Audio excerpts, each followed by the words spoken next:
से इंजन को प्रोग्राम किया, लेकिन आखिर में आग जलाने के लिए फायरिंग पिन को धक्का नहीं दे पाए। मदद के लिए कैप्टन वैंग ली ने पास के रेस्क्यू वर्कर्स को बुलाया, लेकिन किसी ने भी उसकी बात नहीं सुनी। तभी क्यूई की बहन हान ने स्पेस स्टेशन में इमरजेंसी कॉल लगाकर अपने पिता से मदद मांगी और उसे पूरा प्लान समझाया। लेकिन मॉस ने कहा कि बाकी साइंटिस्ट के पास भी पहले से ही आइडिया था और इसके कामयाब होने का कोई चांस नहीं है। फिर भी लियू ने यूईजी से परमिशन मांगी, लेकिन उन्होंने साफ इनकार कर दिया। आखिरकार हान ने बचे हुए रेस्क्यूअर्स को इमोशनल स्पीच देते हुए कहा कि वो सब मिलकर ही इंसानियत को तबाही से बचा सकते हैं। उसे सुनकर दुनिया भर के लोगों के दिल भर आए। कुछ ही पलों में हजारों रेस्क्यूअर्स वहां पहुंच गए और फायरिंग पिन को धकेलने लगे। आखिरकार कामयाबी क्यूई के हाथ लगी और अब प्रोग्राम लॉन्च करने के लिए सब कुछ तैयार था। यी एक पत्थर गिरने की वजह से काफी जख्मी हो चुका था, लेकिन फिर भी उसने जोर लगाकर सही तार जोड़ दी और प्रोग्राम लोड हो गया। इंजन ने आग लगाने के लिए एक जबरदस्त प्लाज्मा बीम जुपिटर की तरफ शूट कर दी,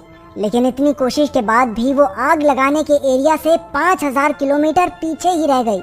लियू भी ये सब देख रहा था और उसे अचानक याद आया कि स्पेस स्टेशन में अब भी 30,000 टन फ्यूल है, जिससे 5000 किलोमीटर की आग तो पैदा हो ही जाएगी। लेकिन ये प्लान सुनते ही मॉस ने पूरा सिस्टम ही लॉक कर दिया। गुस्से में लियू ने मेन कंप्यूटर को जला दिया और खुद स्पेस स्टेशन को जुपिटर की ओर मोड़ दिया। कुछ ही पलों में स्पेस स्टेशन जुपिटर से जा टकराया और एक जबरदस्त विस्फोट हुआ। इस धमाके ने पृथ्वी को दूर तो धकेल दिया, लेकिन इसी चक्कर में पूरी धरती पर बर्बादी शुरू हो गई। जमीन तड़तड़ाकर फटने लगी और सब कुछ हवा में उड़ रहा था। टिम ने एक पाइप का सहारा लेकर किसी तरह खुद को बचाया, लेकिन क्यूई अपनी गिरती हुई बहन को बचाने के लिए कूद पड़ा। उसने हीरो की तरह उसे हवा में पकड़ा और एक बबल कैप्सूल के जरिए दोनों बच गए।